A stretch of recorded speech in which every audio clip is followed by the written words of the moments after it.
Hey, today's video we're going to be talking about tuning, and this is my particular method of tuning a bass drum.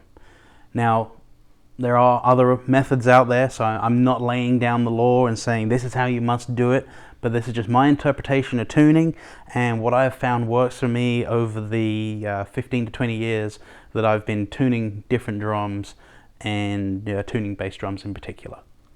So let's go ahead and get this drum on the floor so we can begin using our tools to measure the tension on the drum head and by the lugs itself, and then tuning the drum to itself using the drum key, and then we're going to put it back on the stand and tune it using our chromatic tuner. So now that we've got our drum on the floor, we're going to start looking at the tension. Now this drum is already tuned, so I'm kind of looking at how the number here matches on the tension watch, and probably these numbers are fairly close together, as we see, just a little off, and so as I'm using the drum key, I bring the tension up and we can see that number slowly start to climb. And the closer it gets to that 80, we know we're more in tune. We're going to repeat that all the way around to every one of the lugs on the drum until we're at a comfortable number.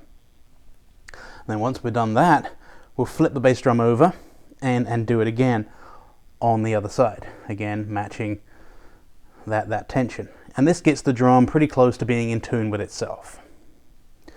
Once we're happy with that, we will take our tuner and actually strike the drum, and we will get a discernible note. That note can also be copied off of the pipe major's bass drum, and I like to go for B flat at 450, 452 as a good start. So what I would do now is I'm going to put the drum up on the stand and we're going to tune the drum to a discernible note. Alright, so now we've got the drum back up on the stand. We know that we've gone around and tuned each one of these lugs to that number on the tension watch or the drum dial. And we know that they're all in tune with themselves on both sides of the drum. Well, now we need to make sure that that drum is in tune with the bagpipes. And so the best way to do that is to take your chromatic tuner and take a measurement from the pipe major's bass drum. And we want to keep watching the needle. And at some point that needle will point to A, or as I like to use, B flat. And we'll move the calibration up and down until we get that discernible note. So we're reading the pipe major's bass drum all the time, getting a good calibration for B flat, and it's usually around 450, 452, somewhere there, you'll see it hit B flat. Once we've done that, we can come back to our bass drum. And we hit the bass drum with a mallet, and that will pick up that note from the bass drum. Now mine is actually reading a little sharp here, so I would begin to bring it down in just little turns at a time until I'm happy with the tuning. And I would do those all the way around the drum on one side. And I would take a reading again after I have tuned the drum on one entire rotation. Now here I'm only doing like a 1/16 of a turn. Tiny little movements is all I need. And again, I would hit the drum and I see it's come down a bit. I can see the arrow is pointing to a dot closer to the center. And so now I would repeat that process on the other side of the drum to hit that note that is in tune with the bass drone of the pipe major.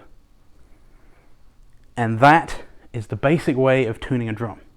Now on competition day, game day, you'll want to do that again. But take note of where the drum is when you're playing in competition. Is it in the sun? Is it in the shade? Are you indoors? Are you outdoors? This can all affect the tuning of not only the bass drum, but the bagpipes as well. So it's a good idea to take that into consideration.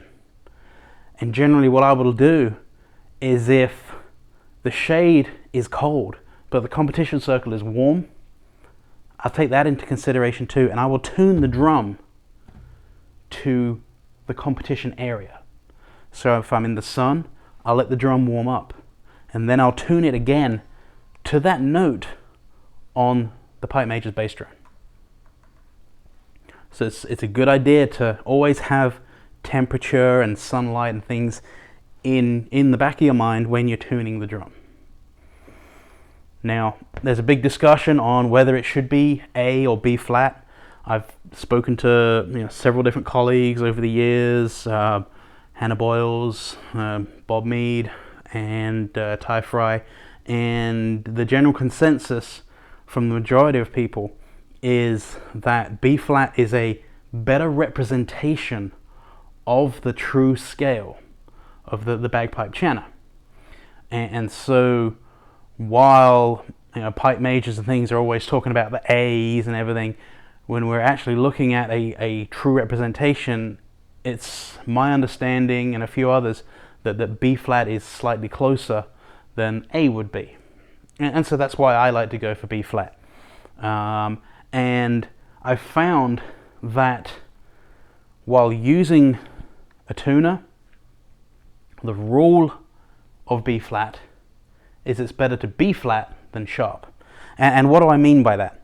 So on the tuner itself, when it's picking up a note, you have a sharp and a flat side. And as I said earlier, my drum is a little sharp right now, but ideally I would aim for 5 cents flatter than the green light. And that way it's a small buffer. If you're out in the field standing around, the warm sun is going to bring that up and make it sharper. So the rule of B flat is it's better to B flat than B sharp. Thanks everybody again today for watching my videos. I appreciate it. Hope this has helped a few get some ideas on how to tune. Please reach out to me in the comments below. I'd love to hear what you think. If you have any questions, they're right there. Fill them out. As always, click like and subscribe below, and I'll see y'all next time.